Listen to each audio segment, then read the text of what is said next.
Hello, তো শনিবার গেছিলাম আমি আমার এক দিদির বাড়ি।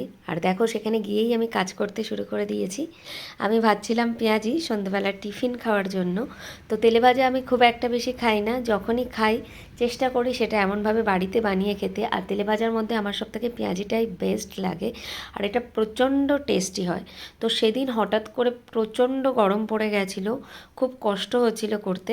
আর বাড়িতে আমি, দিদির ছেলে তিনজনই ছিলাম, সেই জন্য অল্প করে বেসন নিয়ে আমি মোটামুটি 10-12টা পেঁয়াজি ভেজে নিয়েছিলাম।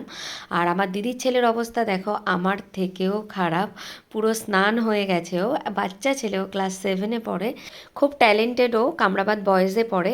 ডিসকাস থ্রোতে ও স্টেটে গেছে, কিছুদিনের মধ্যেই ওর খেলা। তো ছুটির মধ্যে ভেবেছিলাম ওর সাথে দেখা করতে যাব, কিন্তু সেটা যাওয়া হয়নি। তাই ঈদের যে দুদিন ছুটি পেয়েছিলাম তার মধ্যেই ওর সঙ্গে দেখা করে এসেছিলাম। এখানে দেখো পেঁয়াজি ছাড়াও আরও একটা জিনিস আছে, বাদাম আছে, পেঁয়াজ আছে, শসা আছে, পাতিলেবু আছে, চাট মশলা আছে। বুঝতেই পারছো এটা বাদাম চাট বানানো হবে একটা।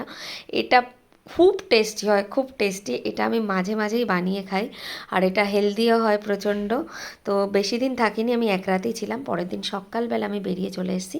আর এটা একদম ওর বাড়ির পাশের গাছ, কে কে চেনো গাছটা বলো, আমার খুব প্রিয় একটা গাছ।